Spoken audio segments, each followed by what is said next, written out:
Tame the mad mind. Mind is a bad master and a good slave. Written by Saurabhi Shahi. Narrated by Saurabhi Shahi.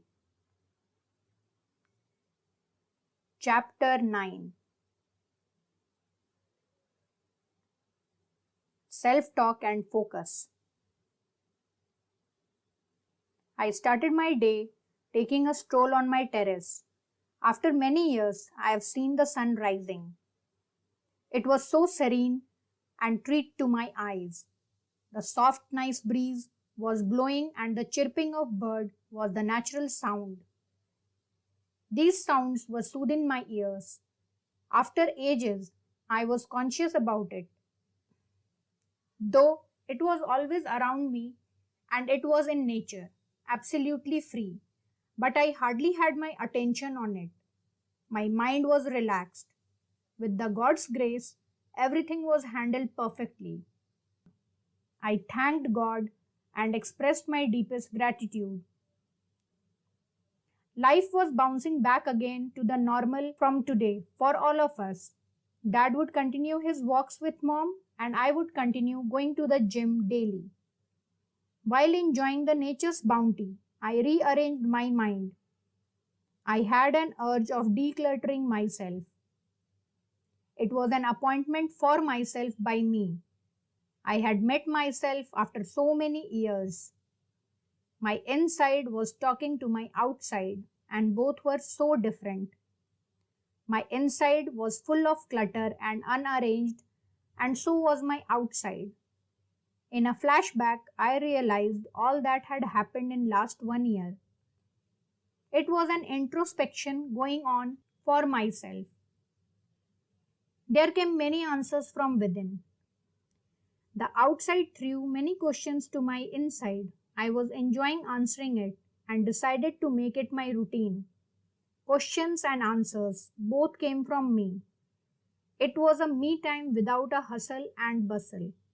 With this thought, I surged to the gym after having an apple. It was more than a month. I was happy to be back to my routine. I entered the gym and saw many new faces. In this 1 month, many new people had joined. I was glaring here and there and was eager to spot Myra. I met my trainer who greeted me as soon as I entered the gym. He inquired about the reason for my absence. After knowing the story behind my leave, he added, "With the grace of Almighty, all is well. Now it's time to concentrate on the training." I was now on the level 2 of my training. I noticed his lips moving with no voice at all. I was actually busy thinking about Myra. I was completely lost. The trainer found me lost somewhere. He patted my shoulders. "Oh, I'm sorry," I uttered. He took me to the cardio session and post that I did yoga, with a hope in my heart that I will meet Myra. Myra, my love. The yoga session was soon over and I was longing to see her. I waited in the waiting area, but she didn't come. Soon I saw my yoga instructor Sunidhi. It was awkward, but I asked her about Myra and came to know that she was engaged to a guy and had stopped coming to the gym. I was in utter shock after hearing this. It was so disappointing. She did not even inform me. But why should she do that? We were just friends. I had never expressed my feelings to her. I went back home. My mom could make out from my face something had happened today. I silently sat down on the couch in the living room. She joined me with a cup of coffee. "Kabir, you look upset," she said. "I am okay, Mom," I said. "Don't lie to me, my baby," she said. "Tell me, you can confide in me." I hugged her tightly and let my tears pour down. "Mom, why all bad luck is always by my side?" I said. I told her about Myra and how we became friends.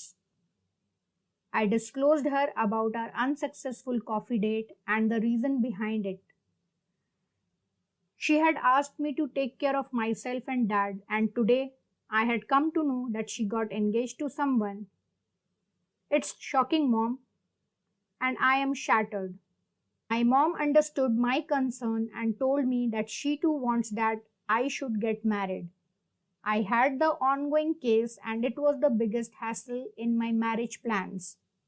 She further added, who will want their daughter to get married to a person who is implicated in such a case? Marriage was a big problem, and finding a match in such a predicament was very troublesome. She bucked me up and asked me to concentrate on my certification in fitness. I agreed with her suggestion. I was upset for 2 3 days, but with my morning terrace time, I had my inside and outside chat going on. It helped me a lot. I decided to focus on my career.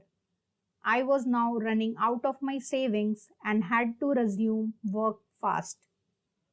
I started my training with full zeal. 6 months had already passed and now I had my certificates in hand. I was more sorted inside. I threw all my anger and frustration while training in the gym. I had a calm mind. My behavior towards my parents had changed a lot and they were happy for me. Soon I opened my fitness center near my house. My fitness center had all the amenities at a very nominal price. It was a state-of-art fitness center in the town. I had a dedicated slot for the ladies and a special batch for the senior citizens, especially for the aunties. All my mom's friends joined my gym. It was a fun activity for them and a very easy way to keep their body mobilized. I too was now very much focused on my work.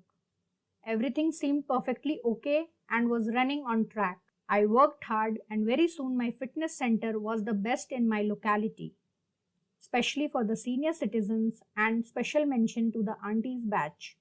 With regular workouts in their friends' company, all the aunties complained less of the joint pains and discovered strength in their body. Soon a new fitness was discovered by them. It was not only the senior citizen batch, I had transformed many girls, boys, and ladies in a short span of 6 months. Now my job was satisfying and was paying me well. My center grew by leaps and bounds. The membership of my gym was selling like a hotcake in the town. All my staffs were cooperative, well behaved, and polite. I believed in the teamwork and I was thankful to all my staffs in this journey. I have by now learnt the art of showing gratitude. I was thanking each one in my life for my success and had feeling of blessing. Mom and Dad were now searching a match for me and I had agreed to what they wanted. The case on me was still going on, but I had accepted it and moved on. I had taken a lesson of not showing my fury and had learned the lesson of taming and managing my mind. Meanwhile, at my center, I required a yoga teacher. So I had put an advertisement for that in the local daily. I was shortlisting the candidates for the job. I had also planned a walk-in interview for the same and it was on Saturday. Walk-in started on Saturday and there were 18 candidates waiting in the lobby. I had requirements for a male as well as a female teacher. I came to my center and started the interview session. Male instructor was finalized after screening all the 10 males. Now I was left with the female candidates. 8 female candidates walked in for the interview. I interviewed 7 of them and was just waiting for the last candidate. It was just a formality. I had already shortlisted and had decided whom I am going to appoint. The 8th candidate came in. I was busy writing something. She greeted me, "Good morning." I asked her to take her seat. The voice seemed familiar. I continued my writing work and asked her why she needed this job. She replied she wanted to support her family, as she had lost her father a month ago. I looked up to ask her to show some asanas. I was astonished. to see Myra sitting in front of me. I asked, "So, how is your married life going on? And what your husband does?" She replied, "I'm not yet married. The groom's family had demanded huge dowry on the day of marriage. I had called off my marriage. My dad could not take this shock and had suffered a stroke. After spending a few days in the hospital for treatment, he died." I felt sorry for her. I still had feelings for her. Looking at her still made my heart race and made me blush. I believed she was a perfect match for me, and the universe had conspired to make our match. It was destined that we would meet again. It was very strong indication by God we were made for each other. I gave her the job as I knew she was certified in yoga. I again asked her out for a cup of coffee in the evening, and she agreed. In the evening, we met at a coffee shop with a great ambience and decided to sit near the musical fountain. I had always seen her wearing track pants and t-shirt, but today in the yellow dress she was looking ravishing. I kept staring at her and soon I was lost. She snapped her fingers and said, "Hello, Kabir. Are you listening?" "Hello, hello, Myra," I stammered. Later, pulled a chair for her and made her sit comfortably. I began with light conversation about all that had happened in last 1 month. We both had our hands resting on the table. Slowly, I held her hand and she too slipped her fingers gently in between my fingers. The gesture said everything. We needed no formal proposal, and it was understood that we were deeply and madly connected to each other. We ordered 2 cappuccinos, and while sipping coffee, I told her about the incident that had happened a year back because of my bad temper. I assured her now I was totally a different human being. I had transformed mentally and physically. I also revealed her that the case on me is still going on. I convinced her I was not a hardcore criminal. I landed in such a situation because of my anger. My anger always pushed me into the dangerous situations. I had never tried to tame my mad mind, and it mastered me everywhere. But now, with yoga, meditation, and exercise, I have learned the art of taming my mind. I am now using it as a slave and not allowing it to master me. Myra confessed that she too liked me from the first day. She never expressed her feelings but was my secret admirer since I joined the fitness center. Time flew very quickly as we both enjoyed each other's company.